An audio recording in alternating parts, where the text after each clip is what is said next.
तू माझ्यासोबत वचन प्रतिपालन केले, पण लक्षात ठेव मी तुझ्यासोबत मैत्री संबंध निभवेल. बघा काय शब्द आहे द्रोणाचे.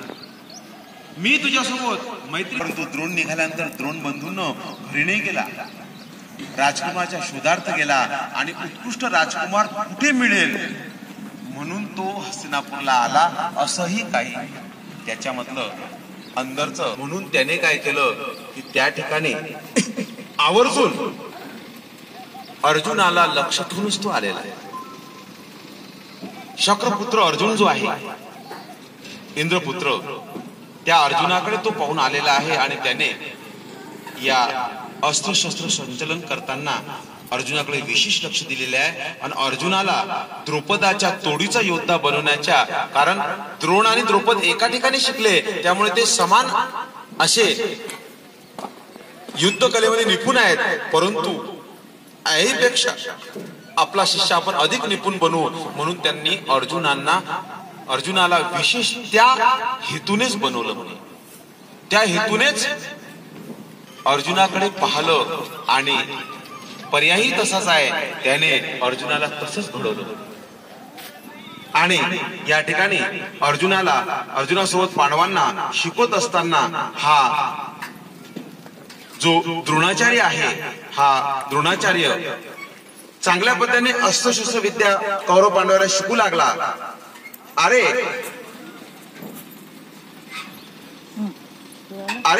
उन्माद द्रुपदा, मी आपल्या शिष्याकरवी तुझं बांधून आणीन, तरी मी भारद्वाजाचा द्रोणू नव्हे ऐसा शपथविधी घेतला.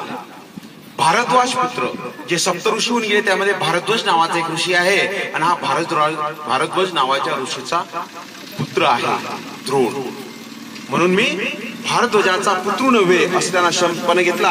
ऐसे म्हणून निघाला तो परशुरामाच्या ठाया गेला. तो त्याने म्हणितले, मी अवघे द्रव्य ब्राह्मणाशी दिसले, आता माझं काही नाही. म्हणून धनुष्य बाणू दिसला, तेथून जनकाची ठायासी आलो, त्याने द्रव्य दिले. मग मी जनक ऋषीच्या ठिकाणी गेलो, त्याने मला द्रव्य दिलं. आणि जो ब्राह्मण जो होता आपला म्हणजे महेंद्र प्रवर्तक असणारे परशुराम, त्यांना एक धनुष्य दिसला.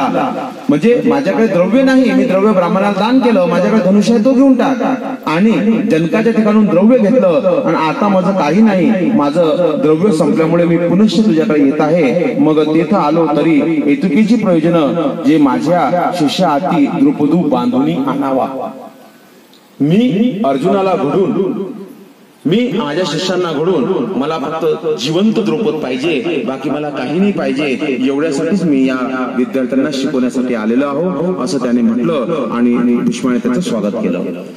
काही काढला द्रौपदू तव भीष्म म्हणितले हेतुकीनी प्रयोजन जे माझ्या शिष्य हाती द्रौपद आहे. मग भीष्म म्हणितले, काही काढला द्रौपदू क्षणा माझी बांधून आणेल. द्रौपदाने तुमचा अपमान केला, त्या द्रौपदाला तर मी क्षणामध्ये तुमच्या समोर बांधून आणेल. परंतु द्रोण म्हणतात, तसं नाही, तुम्ही येत राहावे, रायाचे पुत्र पडवावे. ते द्रोण मानिले. मग भीष्मे द्रोणासी आपले अर्ध राज्य दिले. भीष्मानं अर्ध राज्य दिलं. नवीन माहिती, भीष्माने अर्ध राज्य म्हणजे दिलं नाही, सांभाळायसाठी दिलं. पण एखाद्याला एखादी वस्तू कोणाला जर सांभाळायला दिली ना, तो त्याची समजते. मालकानं जर गाडीची चाबी जर कधी ड्रायव्हरकडे दिली ना, तर ड्रायव्हर आपलीच गाडी समजते असं आहे. परंतु मालकाची आज्ञा राहते. एका लग्नामध्ये एक हुशार मनुष्य होता, त्याने चाबी घेतली आणि सर्व नातेवाईकांच्या पुढे काय म्हणतो, ही गाडी आजपासून तुमच्या ताब्यात. आणि म्हणून ड्रायव्हराकडे चाबी देऊन टाकली. आणि ड्रायव्हरला काय सांगतो, गाडी कुठली न्यायची असली तर पहिले मला विचार घ्यायचा, पहिले माझा निरोप घ्यायचा, मगच जायचं. मग कोणी उठलं सुटलं की कोणी फायदा किती, म्हणे गाडी काढा, कुठे काढ लागते, पहिले मालकाला विचारून या. त्याच्यावर कोण जाते, कोणीच जात नाही. गाडीचं संरक्षण, गाडी न्यायचं कामच नाही, असं कधी कधी असते. म्हणून द्रौपदा म्हणजे यांनी जरी राज्य दिलं म्हणजे अर्थात सांभाळायसाठी दिलं. आणि स्वाभाविक स्थिती अशी होते म्हणतात, एखादी वस्तू सांभाळता सांभाळता तिचा मोह निर्माण होते आणि मग ती सोडू शकत नाही. म्हणतात कौरव पांडवांची शिष्ट ज्यावेळेस होत होती त्यावेळेस त्या शिष्टाईमध्ये द्रोण बोलले नाहीत असा निष्कर्ष काढतात. द्रोण बोलले नाही कारण द्रोण जर त्या सभेमध्ये बोलत नाही म्हणजे द्रोणच पांडवांचं इंद्रप्रस्थ सांभाळत होते. पांडव वनवासात गेल्यानंतर 12 वर्षापर्यंत द्रोणानेच ते सांभाळलेलं आहे, अश्वत्थामाने सांभाळलेलं आहे. आणि अश्वत्थामा हा दुर्योधनाचा ऋणी आहे. त्यामुळे मुलामुळे द्रोणाचार्याच्या विचारात बदल पडले. कुसंगाचा संग घडला पिकडला जीवला म्हणून द्रोण त्या शिष्टाईमध्ये बोललेले नाहीत असंही काहीतरी आहे. नाशिकला एक मनुष्य आहे, त्याचा खूप मोठा बंगला आहे. त्याच्याकडे एक मोठं असं वाघासारखं कुत्र आहे. ते कुत्र पाहण्यासारखं आहे. तो मालक म्हणे जेव्हा गेट लावते आणि गाडीत बसून जर बाहेर गावी गेला ना तर ते कुत्र गेट पर्यंत त्याला विदा करते. आणि जसा तो मालक गेला बंगईवर बसते आणि येणाऱ्या जण लोकांना पाहते. म्हणजे तो लोकांना दाखवून देते की बरं काय माझा बंगला आहे हा म्हणून बंगईवर बसते म्हणे. पण जेव्हा मालकाच्या गाडीची फायरिंग ओळखते ती आली की पटकन दरवाजापाशी जाऊन बसते म्हणे. म्हणजे तो सांगते मालकाला की बरं काय तुम्ही गेले तर मी इथनं आज्ञाधारी आहे की इथून हल्लो सुद्धा नाही म्हणजे मी हे करतो. पण मालक गेला की मात्र बंगईवर बसून बरोबर असा उभा राहून पाहते रस्त्यावरच्या लोकांना पाहिला आपला बंगला. कुत्र्याची साजात ते लीळा डांगरेशाची लीळा सांगितली की डांगरेश हजर ही परंपरा सनातन काळातली आहे. स्वामींच्या काळापासून डांगरेश सोबत आहे आपल्या. त्यामुळे डांगरेची लीळा सांगायला काही हरकत नाही. तर अशा पद्धतीमध्ये या ठिकाणी काय झालं की द्रोणाकडे सांभाळले त्यामुळे कदाचित द्रोणाचाही लोक असावा असं काही लोक अर्थ लावतात. परंतु तसं असेल किंवा नसेल पण लावल्या जाते मात्र. मग अर्धराज्य दिले द्रोणाचार्यांना, अर्धराज्य दिले आणि भीष्मे द्रोणासी आपले अर्धराज्य दिले. कर्णू कौरव पांडव द्रोणाजवळी पडो घातले. विद्या अपसू झाल्या उपरी द्रोणासी गुरुदक्षिणा देव आदरली. द्रोणे म्हणितले द्रुपदासी धरुणी आणावे म्हणजे मज दक्षिणा पावली मज अनेक दक्षिणा नको. मग कर्णासहित पांचाळ देशासी कौरव गेले पांडवही गेले. तया मागे भीष्म द्रोण निघाले. कौरवाते ऐकुणी द्रुपदू रणभूमीसी आला. तेने कर्णमुख्य कौरवी रणी भंगिले. मग पांडवी चाली केली पांडव चालिले. रण मध्ये युद्ध आरंभिले. अर्जुने द्रुपद युद्ध करता धरिला. ध्वजस्तंभी बांधुनी द्रोणाजवळी आणिला. मग द्रोणे संधी करुणी द्रुपदू सोडिला.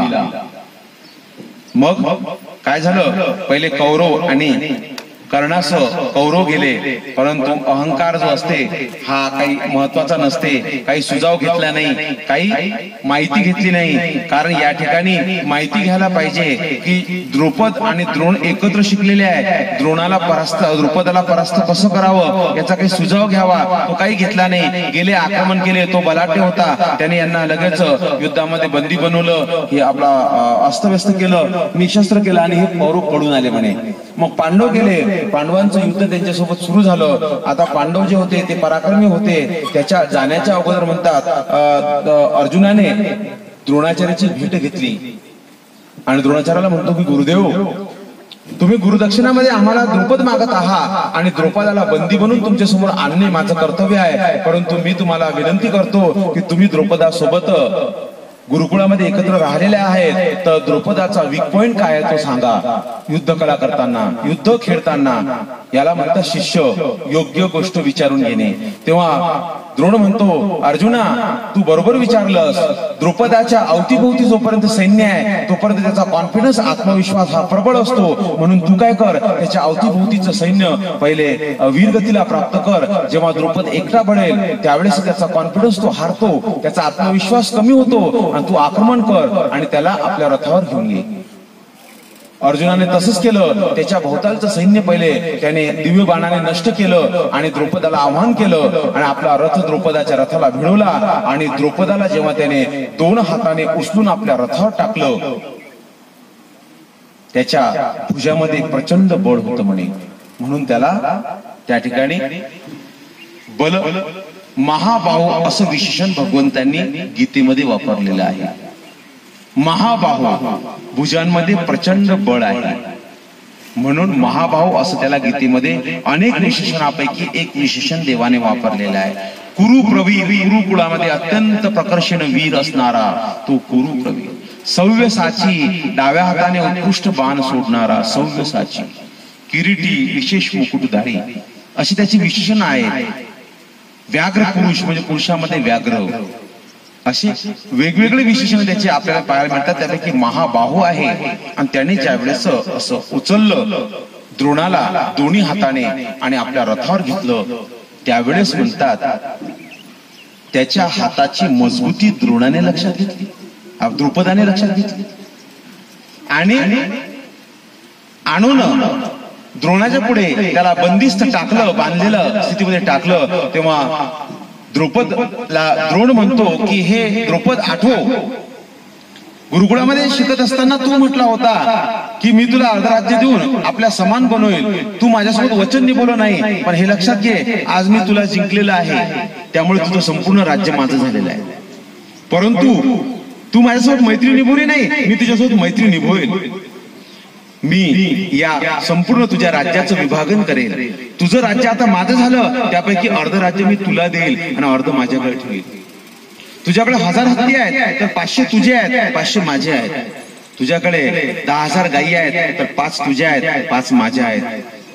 आणि आता मला तुझ्या गोशाळेमधून एक गाय दान पाहिजे. द्रुपदाचा अपमान केला, म्हणजे द्रुपदाने जो केला त्याची परतफेड केली आणि त्याला शेवटी अर्धराज्य देऊन म्हणजे दुसऱ्याच्या आभाराखाली जगवायला लावलं. आणि भीष्माचं राज्य त्याला परत केलं. अर्थात काही म्हणतात ते होतं. आणि मग त्याने ते जे राज्य आहे अर्ध द्रुपदाचं, ते अश्वत्थामाला देऊन त्याला राजा बनवलं, आपल्या पुराला राजा बनवलं म्हणे त्यांना द्रोणाचार्य. आणि त्या ठिकाणी त्याला गादीवर बसून तो ते एक गाय घेतो आणि आपल्या पत्नीला भेटायला जातो. बंधून जेव्हापासून हा गायीसाठी बाहेर पडला होता, हा पत्नीला भेटला नाही. कृपी जी आहे, कृपाचार्याची बहीण कृपी, तिला भेटलेला नाही.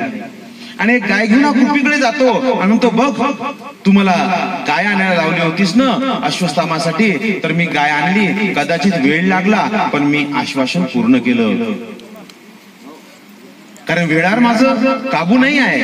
वेळ लागला पण हा गाय मी आणली. तेव्हा कृपी दुःख करते, कारण तिला गायीशी काय घेऊन देणं, पण पतीच सोडून गेला होता त्या गायीसाठी, म्हणून तिने दुःख व्यक्त केलं. आणि मग त्याने सांगितलं की माझ्या समोर आता या गायीचं दूध काढ आणि अश्वत्थामाला पाज.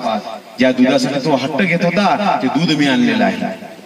अशा पद्धतीमध्ये त्यावेळेला अश्वत्थामा 25 वर्षाचा झालेला आहे, त्याला दुधाची आवश्यकता नाही आहे. परंतु माणसाच्या शब्द पूर्ण करण्यासाठी आयुष्य काय, युगची युग जातात. पुरुषाची बेटी आला युगे गेली, तर असे वेळ लागू शकतो काही कारणास्तव. तर या ठिकाणी द्रौपदाने त्या अपमानाला गिळलं, तो अपमान सहन करतो. मात्र त्याच्यासाठीच त्याने द्रोण संवार पुत्र उत्पन्न केला हे त्या दिवशी मी सांगितलं, ते काही पुनश्च सांगत नाही. आणि या ठिकाणी अर्जुनाला ज्यावेळेस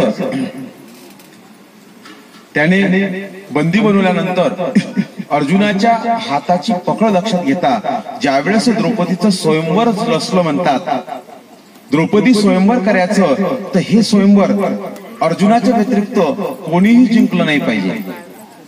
या स्वयंवराला अर्जुनाने जिंकलं पाहिजे, कारण द्रौपदीसाठी अर्जुनच योग्य आहे. कारण द्रोण जसा बोलला तसंच झालं. द्रोणाने हेच दाखवून दिलं की तुझ्यासोबत युद्ध करण्यासाठी माझी आवश्यकता नाही, माझा शिष्यच पुरेसा आहे. म्हणून द्रोणाचा शिष्य जर मला युद्धात परास्त करतो तर माझ्या मुलीला पती तसाच असावा, म्हणजे माझा जवळही असाच असला पाहिजे अर्जुनासारखा. म्हणून त्याने स्वयंवर रचताना जो घिसाडी आहे, म्हणजे धनुष्य तयार करणारा दिव्य धनुष्य, त्याला तो म्हणतो की अशा क्वांटिटीचा बाण म्हणजे धनुष्य बनव, म्हणते की तो धनुष्य अर्जुनच उचलू शकला पाहिजे, जेणेकरून स्वयंवरामध्ये द्रौपदीचं स्वयंवर अर्जुनच जिंकेल. परंतु इकडे पांडवांना युधिष्ठिराला युवराजपद दिल्यामुळे पांडव हे दुर्योधनाच्या विरुद्ध बाजूने असल्यामुळे त्यांना वारणावताच्या महादेवाच्या पूजा अवसरामध्ये मारून टाकावं म्हणून लाक्षागृहाची स्थापना केल्या गेली आणि पांडव जळाले असं डिक्लेअर केल्या गेलं. पण देवतारी त्याला माणूस काय मारी, ते पांडव काही मेले नव्हते. ते कृष्ण महाराजांच्या सल्ल्याने, एकी वासना विदुराच्या सल्ल्याने सुरक्षित प्रकारे आपल्या त्या महलातून बाहेर पडलेले होते. त्यामुळे आता या स्वयंवरामध्ये अर्जुन आलेला आहे आणि अर्जुनाला स्वयंवरामध्ये जाण्याची आज्ञा कृष्ण महाराजांनी केलेली आहे. आणि धनुष्य जो आहे तो कोणीही उचलू शकत नाही, कारण तो अर्जुनाच्याच मापाचा बनवला गेला होता आणि कोणीही त्या धनुष्याला उचलू शकत नव्हतं. जेव्हा क्षत्रियांकडून तो उचलला जात नाही असं झालं, तेव्हा दुर्योधनाने कर्णाला सांगितलं की तू आता जाऊ शकतो, कारण कोणत्या क्षत्रियाकडून जरा धनुष्य उचलल्या जात नाही तर तुला उचलायला काही हरकत नाही. तेव्हा तो पुढे सरला. आता तोही दिव्य जन्म असल्यामुळे आणि पांडवांच्याच तोडीचा योद्धा असल्यामुळे तो कदाचित धनुष्य उचलेल, म्हणून या ठिकाणी दृश्यातून पुढे आला आणि तो म्हणतो की अजून क्षत्रिय राजे बाकी आहेत, अजून ब्राह्मण वर्ण बाकी आहे. माझी जी बहीण आहे ते मी सूतपुत्राला वरू देणार नाही, म्हणून कोणी ब्राह्मण याच्यातून जर पुढे येत असेल तर मी त्याला आव्हानित करतो. तेव्हा ब्राह्मणाच्या वेशात असणाऱ्या पांडवामधून अर्जुन पुढे झाला आणि अर्जुनाने तो धनुष्य उचलला, कारण तो अर्जुनाच्याच क्वांटिटीचा बनवलेला होता, त्याच मापाचा होता आणि त्याने ते स्वयंवर त्या ठिकाणी जिंकलं. तर अशा पद्धतीमध्ये द्रुपदाला हाही एक विश्वास या ठिकाणी आला होता की अर्जुन हा शेवटी अर्जुन आहे आणि अर्जुन होता म्हणून तो उचलू शकला. मग अशा पद्धतीस त्याशी मैत्री संबंध स्थापित केले, अर्ध राज्य घेतले, ध्वजस्तंभी आपला भीष्म युधिष्ठिराशी राज्यपट घेतला आणि आपण राज्य स्थिती वेगळा झाला. त्याने दुर्योधनाशी दुःख पडले. मग दुर्योधने सुरवडी चेंडूफडी जळखेडी खेळता पांडवाच्या घाता टेकला. म्हणजे या ठिकाणी माहिती अशी होऊन आलेली आहे की पांडवांचे प्रतिनिधी त्यांचे पुत्र आहेत, भविष्यातले वारस. आणि म्हणून मग आता राज्य जर पंडून जिंकलं, चक्रवर्ती पद जर पंडून प्राप्त केलं तर राज्य त्यांच्या मुलांनाच मिळायला पाहिजे असा भीष्माचाही आग्रह होता. म्हणून गादीवर त्या युवराजपदी त्या युधिष्ठिराला बसवलं आणि आपण राज्यकारभार चालू लागला. मग आता दुर्योधनाला काय वाटलं की आतापासून जर राज्यांच्या ताब्यात गेलं तर आपलं कसं, म्हणून मग त्याने काय केलं, एकत्र खेळताना राजकारण करायला लागला. सुरकवडी चेंडूफडी जळखेडी खेळता पांडवाच्या घाता टेकला. सुरकवडी जुने खेळ, काठ्याचा, चेंडूफडी बॅट बॉल जुना खेळ, म्हणजे भारताचाच खेळ आहे. इंग्लंडनं चोरला तो. इंग्लंडनं क्रिकेट जो गेम आहे ना तो आपल्या भारतात आहे. चेंडूफडी कृष्ण महाराज खेळले होते द्वापर युगात. त्याला डेव्हलप केलं फक्त. त्याला ते काही म्हणे ते 3 स्टंप पुढचे मागचे, त्यानंतर 11 खेळाडू नाही 3. एक बाई म्हणे बाबा मला हा लेकर की म्हणे मला ना बातम्या पाहू दे म्हणे टीव्ही मध्ये ना, म्हणे मला की कुठली सिरियल पाहू दे म्हणे एखादी घरातली. हे म्हणे उठले सुटले की म्हणे ते काय पाहतात म्हणे. ते म्हटलं ते काय पाहतात, म्हातारी जीवन आली म्हणे 3 लाकडं 12 माकडं. 3 लाकडं असतात असे 3 लाकडं आणि 12 माकडं म्हणे पाहतात म्हणे दिवसभर. म्हणे काही माणसाला काही ऐकू देत नाही, काही पाहू देत नाही म्हणे हे काढते. तर अशा पद्धतीमध्ये हा चेंडूफडी जो खेळ आहे ना हा आपल्या भारताचाच आहे. हा कृष्ण महाराज खेळले म्हणे आणि ते गेंद जेव्हा पाण्यात गेली तर कालिया मारला. म्हणजे कृष्ण महाराजांचा खेळ इंग्लंडने चोरला आणि डेव्हलप केला. नाव त्याचं झालं आणि खेळ आपला, आपलं गाव त्याचं नाव. पण कोणी काही याच्याकडे लक्ष द्यायला तयार नाही. तर अशा पद्धतीमध्ये सांगायचं तात्पर्य की सुरकवडी चेंडूफडी जळखेडी म्हणजे पाण्यामध्ये खेळताना पांडवाच्या घाता टेकले. तेही पांडव नांगोतीची म्हणजे पांडवांना जिंकू शकत होते. एक वेळ अर्जुने सरसेतू बांधुनी आकाशी वाट करुनी इंद्राचा ऐरावतू हस्ती आणवणी मातेचा ओसा केला. कालच सांगितलं मी की बाणाचा सेतू करून शिळी करून स्वर्गात गेला आणि ऐरावत आणला. ते दुर्योधना देखुनी शकुनी ते म्हणितले एसले पांडवाचे सामर्थ्य आणि भीष्मे धृतराष्ट्रे यासीसी राज्य देतले आता आम्हासी ठाऊची नाही. मग शकुनीची संवादे दुर्योधने भीमसेनासी विष घातली नले. म्हणजे पांडव आम्हाला आजच भारी पडत आहे, भविष्यात आमचं राज्य चाललं जाईल, मग काय केलं पाहिजे. तर मग शकुनी मा म्हणते की भीमाला खायाचा चटका आहे तर खायामध्ये विष दे म्हणे. म्हणून मग म्हणे त्याला विष दिल्या गेलं, विष दिलं भीमाला. मग तयाच्या अंत्यशिष्टू संस्कारू करावा तो विदुरे म्हणितले यासी भगीरथी माझी घाला. म्हणजे याला पाण्यात फेका, कारण हा अजून विवाहित नाही आणि विवाहित नसल्यामुळे त्याला भूमिदाग द्यावा. आणि मग भूमिदागापेक्षा चांगला दाग कोणता असते? जलदाग. मी सांगितलं त्या दिवशी की कमी हिंसा होते, पण नद्याला पाणी नसल्यामुळे आता आपल्याला जलदाग देता येत नाही. नाहीतर जलदाग खूप चांगला आहे, त्याच्यामध्ये शून्य हिंसा आहे, काहीच हिंसा होत नाही. प्रेत फेकलं 10-15 मिनिटांमध्ये प्राणी खाऊन मोकळं करून टाकतात. म्हणून देवाने गौराईसाचा जलदाग केला, संतोषाचा जलदाग केला, एकी वासना भांडारेकाराचाही केला. म्हणून भगीरथीमध्ये म्हणजे गंगेमध्ये फेकून द्या संस्कार. मग तो भगीरथी माझी घातला, तो बहुत पातळाशी गेला, ते अशी वासुकीच्या सर्पे खादले, त्याने निर्विष होऊनी तो दिव्य धरू दिसू लागला.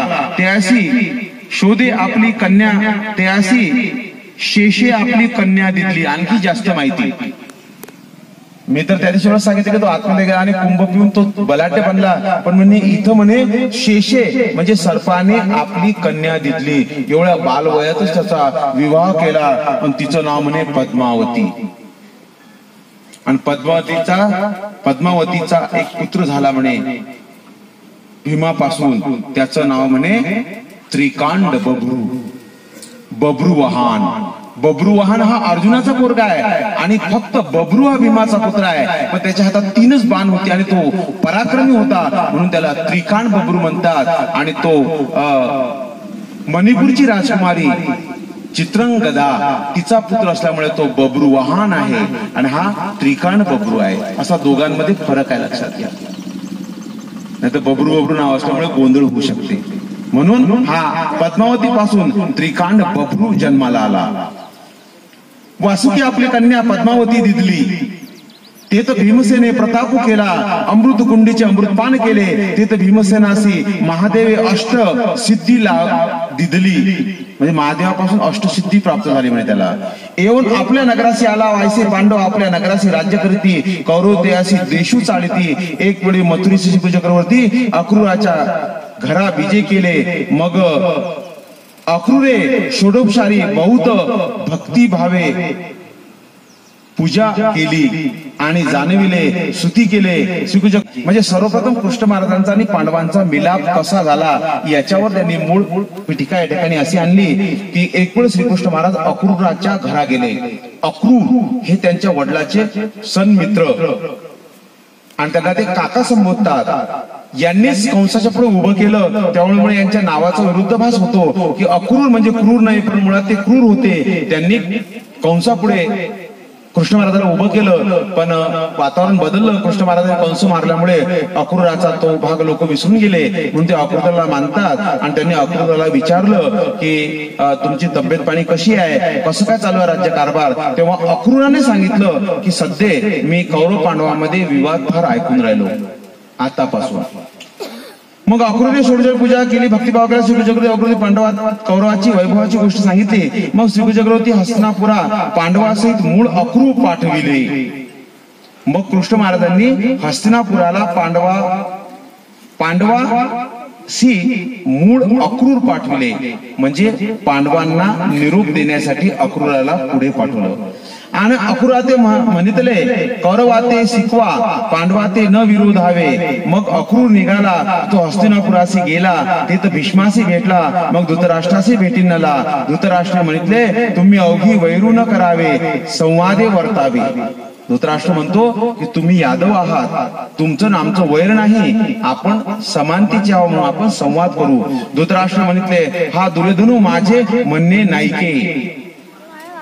धृतराष्ट्रानं स्पष्ट सांगितलं अक्रूराला की तुम्ही म्हणता कौरव पांडवांना त्रास देता तर तुम्ही त्यांना शिकवा. पण धृतराष्ट्रानं शिस्तीत माघार घेतली. दुर्योधन माझे म्हणितले न करी, माझे नायके.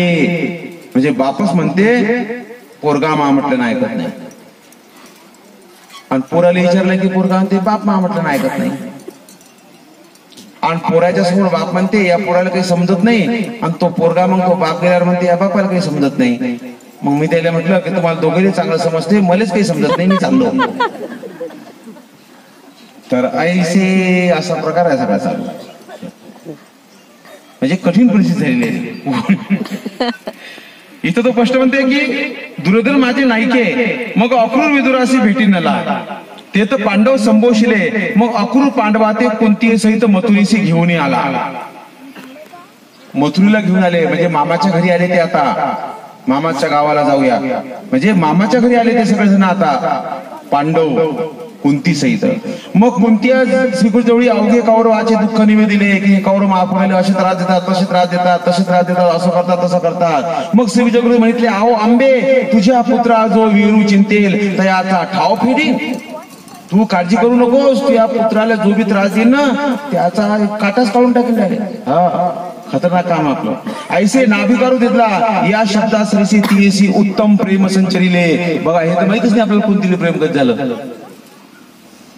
तिला सांगितलं की तू अजिबात तुझ्या मुलाची काळजी करू नकोस, त्यांच्या केसाला धक्का लागू देणार नाही, जो त्यांच्या नादी लागेल त्याचा ठाव फेडेल. आणि म्हणून उत्तम प्रेम अक्रूराला की तुम्ही घेऊन जा, पहा तिथं थोडे दिवस राहा, काय करतात पाहू जरा, आपला बी दरारा असला पाहिजे. आणि धृतराष्ट्र यादवांना घाबरतो, कारण यादव कमी नाही, 56 कोटी आहे. एवढे कधी गेले तर 25 होईल ना, कशी व्यवस्था करतील त्याची?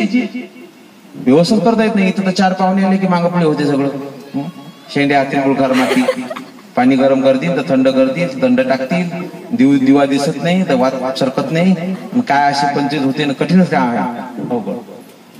इथं 56 कोटी यादव आले तर कसं व्हावं. मग श्रीकृष्ण सवे देऊनी कुंती असेल पांडव पाठवले, मग आपल्या नगरा गेले. मग तेथून अक्रूर मथुरेशी आला. त्या काळापासून श्रीकृष्ण चक्रवर्ती ते पांडवाचा अभिमान घेतला, तेव्हापासून पांडवांचा अभिमान घेतला. महादायशी पुसले जीजी कौरव कैसे जन्मले घ्या. महादायसाचा प्रश्न, तिचं उत्तर आपलं सांगणं.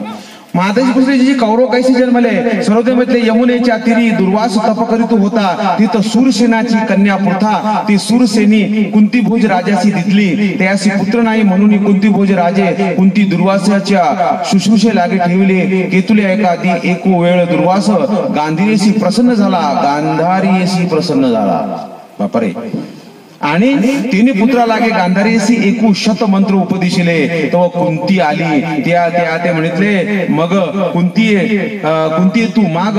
मग कुंतिया 6 मंत्र उपदेशिले. एकुदी कुंतिया सूर्यदेवाच्या मंत्राची प्रतिती यमुनेच्या तिने पाहिली, तो सूर्य आला, तिने वरदानू घेतला, तिने करुणू झाला. मग कुंतिया सूर्या ते म्हणितले मज कुमारित्व होय ऐसे करावे. सूर्य म्हणितले होईल. मग कुंती करुणी गंगेच्या तिरी टाकून गेली. तो तिथं सतानाचा धाबता सारथी आला, त्याने तो बाळू देखिला. मग त्याची घेऊन आपल्या नगराशी आला. तैसीशी गांधारे धृतराष्ट्राशी दिसले. मग गांधारिया मंत्र आठवणी अभ्यंग केला. ऐशीशी एक वेळ अवघे कौरव जन्मले.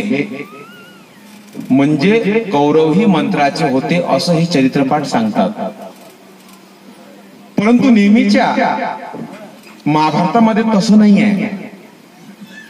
वेगवेगळ्या ठिकाणची वेगवेगळी मतं. एका जणांना मला म्हटलं की म्हणे आपल्यामध्ये लस पाठभेद आहे, तर आपल्यामध्येच नाही त्याच्यामध्ये आपल्यापेक्षा पाठभेद आहे भरपूर वेगवेगळे.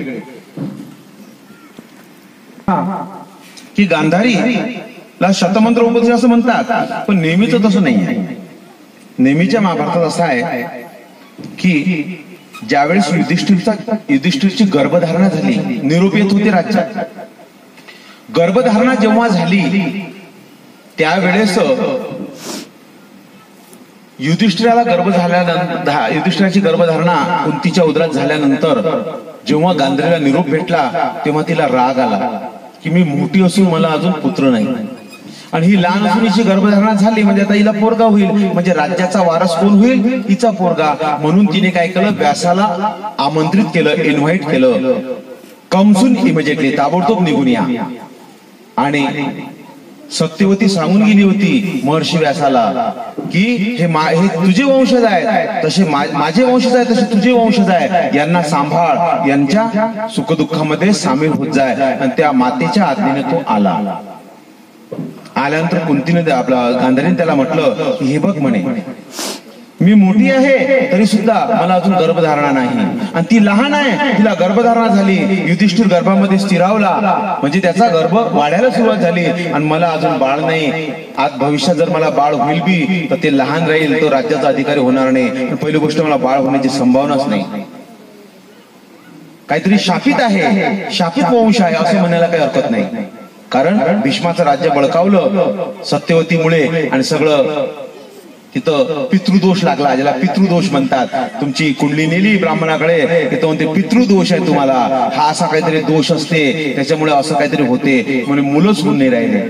आणि म्हणून मग तिने असं म्हटलं तर व्यास म्हणतो काही हरकत नाही, तू मनामध्ये काही असा राग आणि गैरसमज ठेवू नकोस, मी तुलाही पुत्र संपत्ती प्राप्त करून देईल. म्हणून म्हणतात या ठिकाणी या महर्षी व्यासांनी दिव्य असं तिला एक मंत्र उपदिष्टेला, आणि तिला आवर्जून सांगितलं की हे बघ, हा गर्भ याला चांगल्या रीतीने सांभाळ, हा गर्भ पांडवांच्या तोडीचा आहे, हा चांगला गर्भ आहे, कदाचित लेट होईल पण कार्य थेट होईल, म्हणून घाबरू नकोस, याला सांभाळ.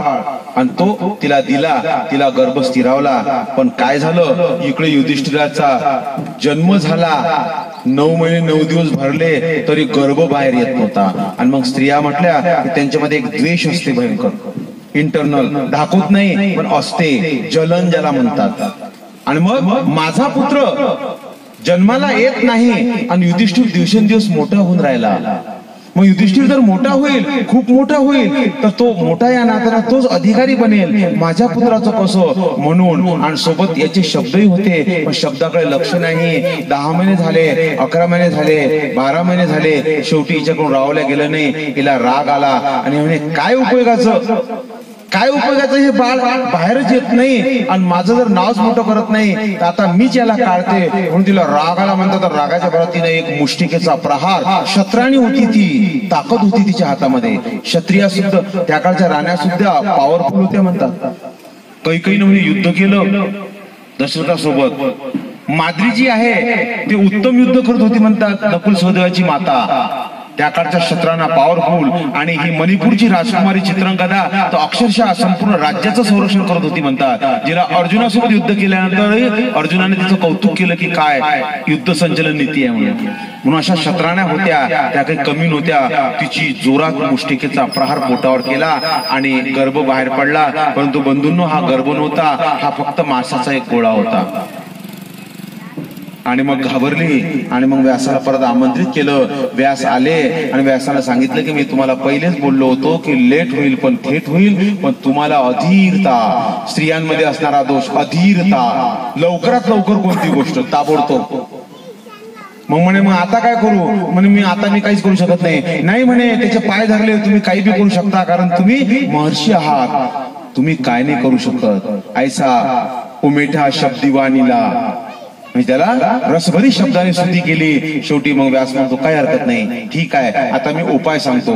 मग त्याने उपाय केला म्हणतात. बघा, महर्षी व्यास किती सायन्स तज्ञ होता त्या काळात. आपण सायन्सचे आज कौतुक करतो की सायन्स खूप पुढे गेलं. बघा याने काय केलं, याने म्हणतात त्या गोळ्याचे 100 तुकडे केले, 100 आणि एक छोटा तुकडा राहिला, छोटा पॅक, छोटासा असा तुकडा राहिला. तर तो म्हणे काय हरकत नाही, 100 कौरव आणि एक कौरवी तयार करून, एक लेडीज तयार करून यायचं. आणि म्हणून 100 कुंड घेतले असे मळक्याचे, आणि त्या मळक्यांमध्ये तो एक एक तुकडा टाकला. त्याच्यात मध्ये काहीतरी तेल तूप त्यानं काय टाकलं त्याचं त्याला माहित, ते मला माहित नाही पूर्ण, नाही तर तुम्ही बी करसाल उद्या, म्हणून मी ते सांगत नाही तुम्हाला. तर असं मंत्र उपदिष्टेला त्या ठिकाणी हे केलं, आणि कुंडाचं तोंड बांधलं आणि ते कुंड असे लावून ठेवले. एक छोट्या कुंडामध्ये छोटा तुकडा टाकला, हा वेगळा ठेवा म्हणे, याच्यामधून एक स्त्री जन्माला येईल, तिचं नाव दुष्याला ठेवायचं. आणि हे क्रमाने एक एक कुंड 9 महिने 9 दिवसाने एक एक कुंड उघडेल, आणि त्यातून एक एक दिव्य बाळ जन्म घेईल. म्हणजे त्या काळामध्ये महर्षी व्यासांनी टेस्ट ट्यूब बेबीचा शोध लावला. म्हणजे किती पुढे आहे बरं, सांगा बरं. लोक आताच्या सायन्सचे कौतुक करतात, अरे जरा मागं जाणं पान किती मोठं आहे. पण हे वाचतही नाही, सांगितलं तर ऐकायला बसत नाही. आणि म्हणतात काय ते पुराणातले वांगे पुराणात. सगळं नवीन, पण नवीन काहीच नाही बंधूंनो. विज्ञान शक्ती अवतरले, बहुत दैत्य निर्दाळिले, विश्वरूप प्रगटुनी अर्जुन देव बोधिले, तया नमन श्रीकृष्ण राय. त्यावेळेस विज्ञान आहे की नाही, पण ते विज्ञान विसरलं. आताच विज्ञान युग. अरे पण विज्ञान शक्ती अवतरले ना.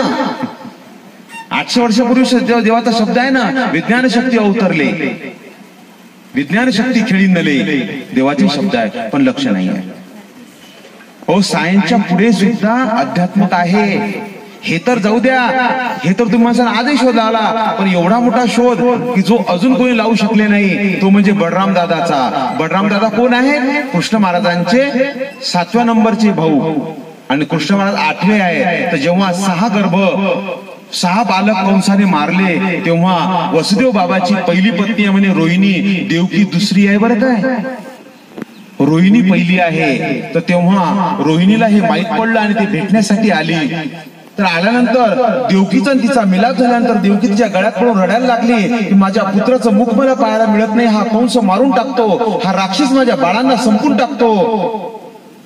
ताई, मला कधी एखादी सिद्धी असती ना, तर या बाळाला मी तुला दिलं असतं म्हणे, कदाचित हा तर वाचला असता. तेव्हा ती पतिव्रता होती, ही तशीच होती. पतिव्रतेच्या ठिकाणी सामर्थ्य असते. हे पतिव्रताची गोष्ट मी नेहमी सांगत असतो. पण गोष्टी सांगितल्या की आपलं मूड राहून जाते. तर पतिव्रतेच्या ठिकाणी खरोखर सामर्थ्य असते. सांडल्या कौंडल्याची गोष्ट तुम्हाला चांगली माहित आहे. सांडल्या जी आहे ती त्या ठिकाणी प्रपंच करून राहिली, आणि कौंडल्या तिकडे तप करून राहिली. तिच्या भोवती आग लागली, तर हिनं पाणी टाकलं असं गोड, तर आग विजली की नाही. म्हणजे ती तपस्या करून राहिली, ही प्रपंच करून राहिली, आणि हिनं इथून ती इजवली आग. पतिव्रतेच्या ठिकाणी सामर्थ्य असते की नाही, तसं रोहिणीच्या ठिकाणी बघा दिव्य सामर्थ्य आहे. की दिव्या म्हणे, आपला रोहिणी म्हणे देवकीला म्हणे, दुःख करू नकोस, या गर्भाला मी मारू देणार नाही. हा गर्भ आहे ना, मी तुझ्या पोटातला गर्भ माझ्या पोटामध्ये शिफ्ट करते म्हणे. बघा किती टेक्नॉलॉजी त्या काळात विकसित होती, पण लोकांचं लक्षच नाही हो मागं, पुराणाला वाचायलाच तयार नाही. तेव्हा म्हणतात तिने दिव्य अशा प्रार्थनेने तो त्या देवकीच्या पोटातला गर्भ असा ओढून काढला आणि तो आपल्या पोटामध्ये शिफ्ट केला. म्हणून बळराम दादाचं पहिलं नाव संकर्षण आहे म्हणे, ओढून काढला म्हणून संकर्षण त्यांचं पहिलं नाव आहे. बहुत लोकांना माहित नाही. नंतर बलशाली बनले म्हणून बळराम हे दुसरं नाव आहे. तर संकर्षण नावाने बळभद्र देवाला त्या गर्भातून काढलं आणि आपल्या गर्भात शिफ्ट केलं. अशी टेक्नॉलॉजी आहे काय? एखाद्या बाई जर पोरगं नसतं तर 2 बाया ऑनलाईन उभ्या राहिल्या तर असा गर्भ काढता येते काय विज्ञानाले? मग विज्ञान पुढे आहे की अध्यात्म पुढे आहे? पण लोकांचा अध्यात्मावर विश्वास नाही. मला एक जण म्हणे, का हो तुम्ही म्हणे हा संन्यास घेतला? मग म्हटलं हो घेतला. तर म्हणे तुम्ही मॅट आहे काय? म्हटलं म्हटलं कठीणच काम आहे. म्हणजे रागाला तुम्हाला म्हटलं नाही, राग नाही, तुम्ही बाजारात इकला राग. मग म्हणे की तुम्हाला वाईट वाटलं का? म्हटलं नाही नाही, पण म्हटलं बा मला एकच नाही समजलं की तुम्हाला माझ्यामध्ये काही मॅटासारखं दिसून राहिलं काय? म्हणजे तेच तो संशय येऊन राहिला की मॅट तर नाही, तर मग मॅट झाले काय संन्यास घेतला? असे लोक पृच्छा करतात. मी म्हटलं बाबा तुम्हाला काही दिसत असेल तर? म्हटलं नाही म्हणे तसं काही नाही. पण म्हणे बाबा कसं काय होतं, कसं काय इकडे बोलले झालं? आमचं तर काय अवघडच काम आहे. आम्हाला ऐकलं तरी तब्येत खराब होते, तुम्ही तर प्रत्यक्ष केलं. आम्हाला संन्यासाचं नाव काढलं की आमची तब्येत खराब होते म्हणजे. तुम्ही तर प्रत्यक्ष घेतला, असं कसा घेतला? एक म्हणे खायची सोय नव्हती का तुमची? म्हटलं अजिबात नाही, आता 3 टाइम सोय आहे, रात्री पाणीपुरी आहे. 10 वाजता झोपलं. तर अशा पद्धतीमध्ये त्याला मी सांगितलं. तो म्हणे बरोबर आहे, म्हणूनच तुम्ही संन्यास. म्हटलं हा का? कशाला नांदी लागायचं कोणाच्या? त्याने जे म्हटलं ते ठीक, म्हणून तुम्ही इकडे वळले म्हणे. बरोबर आहे, म्हणून आम्हाला काही कमी नाही. म्हटलं तुम्ही वळू बी नका, पण मला असं म्हणू नका की तुम्ही इकडे या. मी जिथं तिथं बरं आवडलं नाही म्हणे, काय हरकत नाही, चालेल. तर अशा पद्धतीमध्ये कोणी काही. एकदा मी एसटी मध्ये बसलो बा, एक जण टोपीकडेच पाहत जाय. तर मी म्हटलं आता टोपी सारखी टोपी काही आहे का या टोपीमध्ये? तर मी म्हटलं काय पाहून राहिले? तर म्हणजे तुमची टोपी. मी म्हटलं मग म्हणे बाबा ही टोपी अशी काहून? मी म्हटलं आता ते शिवणाराकडून म्हटलं चुकली, त्याला म्हटलं की अशी शिवायची, त्यांना अशी शिवली, मग तशीच घालतो म्हटलं मी, मग काय करू त्याच्यातलं, मग हे विचित्रासारखं वाटत नाही काय? म्हटलं नाही तसं काही नाही, भलतीच हाईट आहे वगैरे दिलं. म्हटलं ही दिस इज मॅजिक कॅप, ही माझी जादूची टोपी आहे म्हणे. तुम्हाला देऊ काय? म्हणे नाही नाही नाही नाही नाही नाही नाही नाही, टोपीलाच घाबरते, संन्यास काय घेईल. नाही नाही अजिबात नाही पाहिजे म्हणे. म्हटलं गिफ्ट देतो, नाही गिफ्ट बी नाही पाहिजे म्हणे. असलं गिफ्ट नाही पाहिजे, दुसरं काही द्या म्हणे, पण असं गिफ्ट नाही पाहिजे म्हणे. सांगा किती घाबरतात. तर असे लोक राहतात. म्हणून विचार करा की त्या काळामध्ये सुद्धा किती विज्ञान पुढे बंधूंनो, किती चमत्कार केलेले आहे. अहो आज जर आपण समजा मोबाईलवर फोन लावताना एक आकडा जर चुकला तर सकारामाचा फोन तुकारामाला लागते आणि गंगाराम ओरडते की कोणाला कॉल करता का रे. पण त्या काळात मात्र अर्जुनानं वायू अस्त्राचा जर मंत्र म्हटला तर वायू अस्त्र प्रकट होत होतं, अग्नि अस्त्राचा मंत्र म्हटला तर अग्नि अस्त्र प्रकट होत होतं, आणि जर त्याने पर्जन्य अस्त्र बोलावलं तर पर्जन्य अस्त्र येत होतं. आता तसं आहे काय? नाही. लोक म्हणतात मोबाईलचं लयच कौतुक करतात, लयच कौतुक, काय कौतुक म्हणे, याच्यात जेवण मागितलं ते भेटते. मी म्हटलं जेवण भेटते काय? म्हणजे जेवण नाही येत, जेवण नाही येत पण याच्यात, बाकी सर्व येते पण जेवण नाही येत. थाली येते म्हणजे गंमत गंमतची काय, त्यानं पोट भरते. तर असे काही येते, काही कौतुक करतात, कलियुगात तर काही कौतुक करतात. एक बाई तर म्हणे बाबा या लेकराचं कौतुक केलं तेवढं कौतुक कमीच आहे म्हणे. म्हटलं असं, त्याला एपिसोड येते काय? ते तर त्याला पोटातच येत होते म्हणजे. मी म्हटलं मग आता काय एबीसी 1 to 4 येते काय? ते येते म्हणे त्याला, पण याचं कौतुक सांगवल्याच जात नाही म्हणे, एवढं कौतुक. म्हटलं असं काय कौतुक आहे म्हणे, मला तुमची लाज वाटते. म्हटलं नाही सांगा काय हरकत नाही म्हणे. याच्या बापाला की नाही सकाळपासून संध्याकाळ चपाचप मारते म्हणे. मी म्हटलं त्याच्यात ते कौतुक आहे सांगण्यासारखं. म्हटलं ताई याच्यात काय कौतुक आहे असं, तुम्हाला मारत होता काय म्हणे. मग या बेवड्याने किती त्रास दिला, त्याची परत करते म्हणे. मी म्हटलं मग बरोबर आहे, कौतुकच आहे.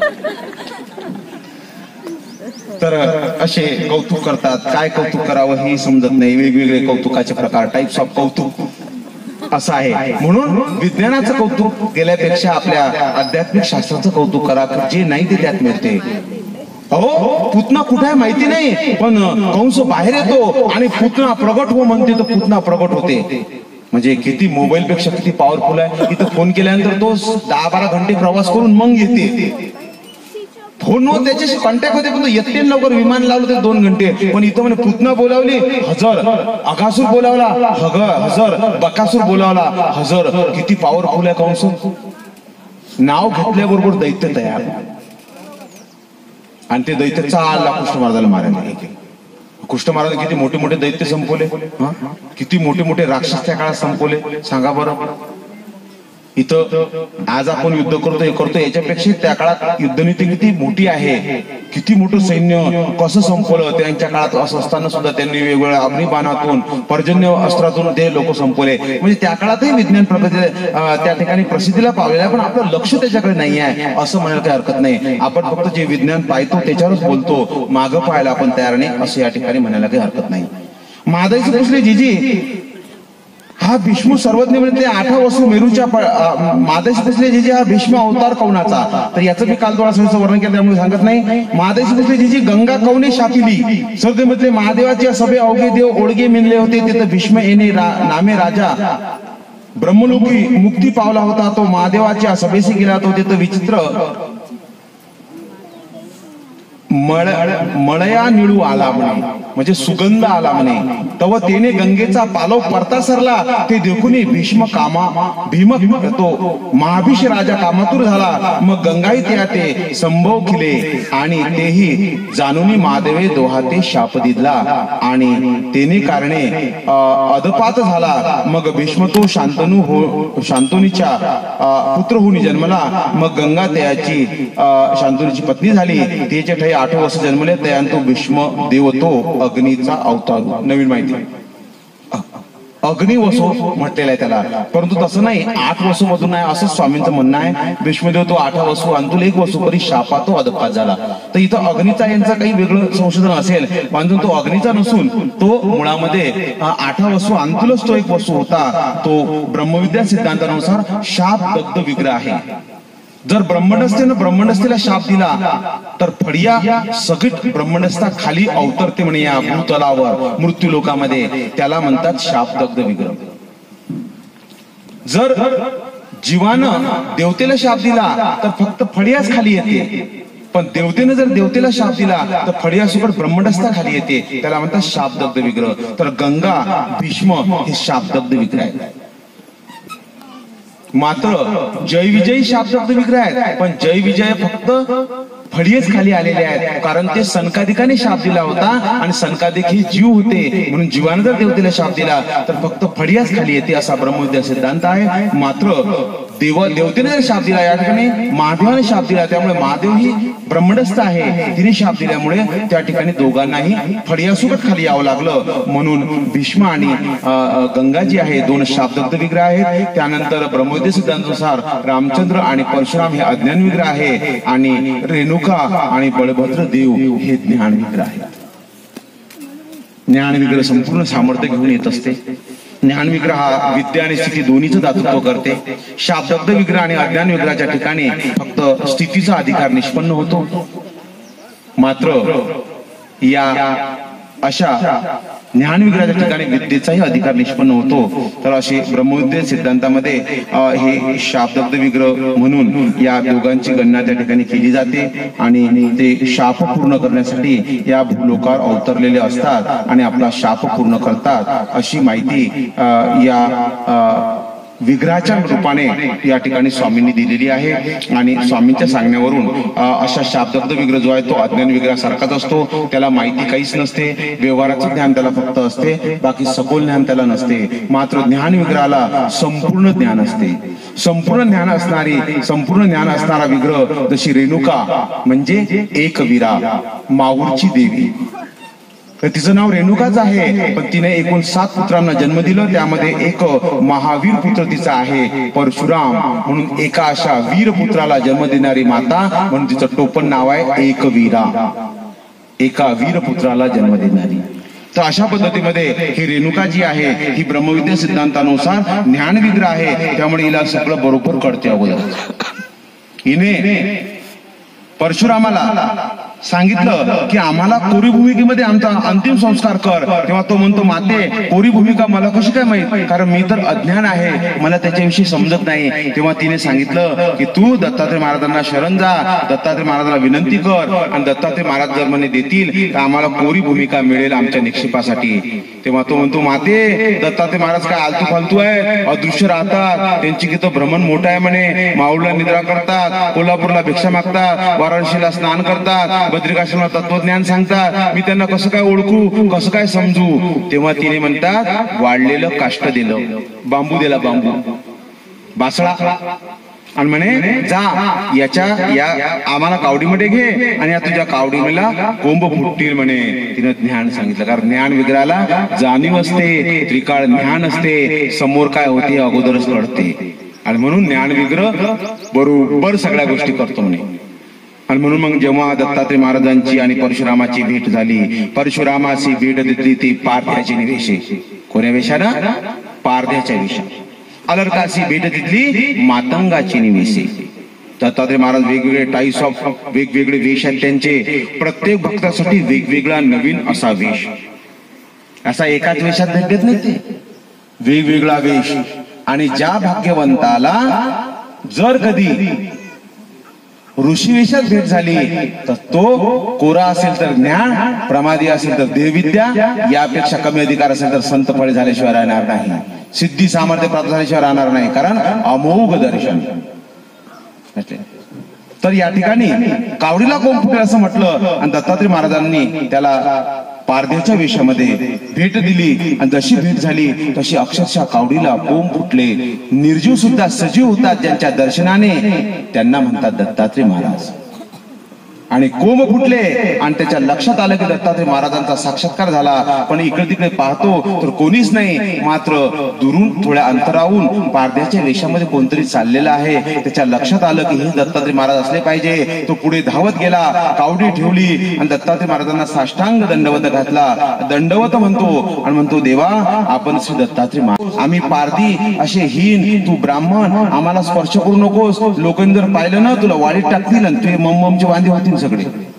आम्हाला स्पर्श करू नकोस, आम्ही असे पारधी आहोत, आम्ही हलकट आहोत.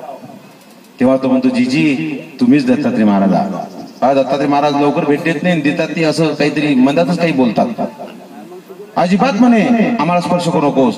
पण त्यानं लगेच तो पक्का होता. त्याच्या आईने सांगितलं होतं, त्याची आई गुरु आहे त्याची, आणि त्याच्या आईने पक्का सांगितलं होतं की दत्तात्रय महाराज अद्भुत विभूती आहे, कोंब फुटत म्हणजे हेच आहे. त्यांना घट्ट चरण धरले म्हणे, देवा तुम्ही दत्तात्रय महाराज जा. मग दत्तात्रय महाराज थोडे रिलॅक्स झाले. काय म्हणतात, हा ठीक आहे, काय हरकत आहे, मग तू कशाला म्हणतो बरं मला की मी दत्तात्रय महाराज आहे. म्हणे जी तुम्हीच दत्तात्रय महाराज आहात, कारण मी या ठिकाणी तुमची धाव करून राहिलो, तुमचा धावा करून राहिलो, तुमचं स्मरण चिंतन करून राहिलो.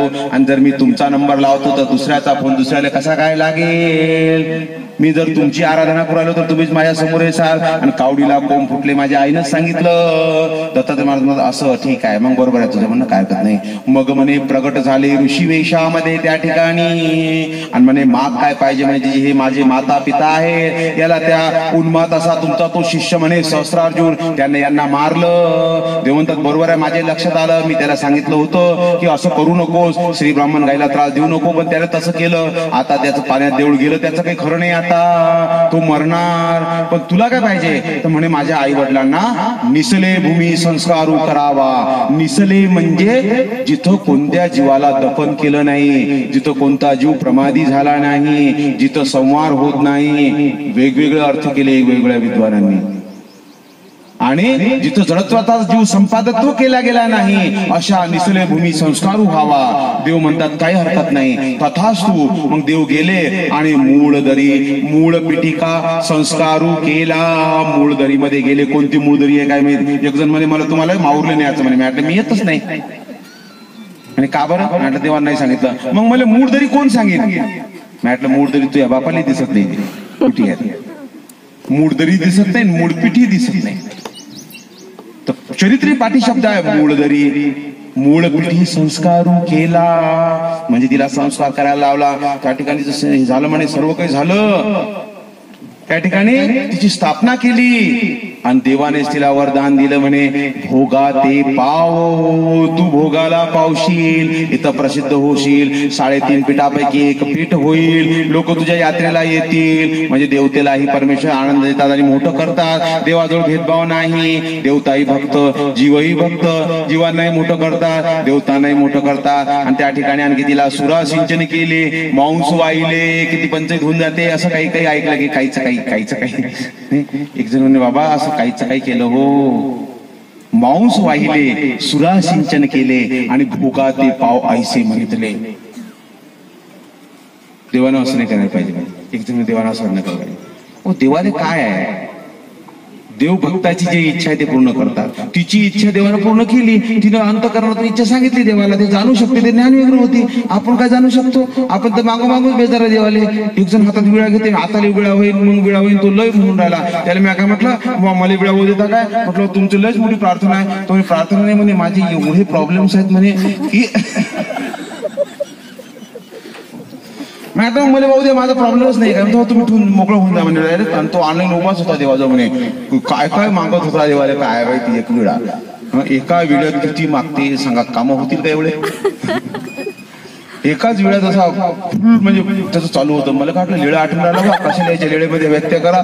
त्याची लिळा गिळा काही नव्हती, त्याचं असंच चालू होतं. ते हे होऊ दे ते होऊ दे नको होऊन दे, कठीणच काम आहे. तर अशा पद्धतीमध्ये आपण मागू थकतो देवाला, परंतु ज्ञानी कधी परमेश्वराला मागत नसतो.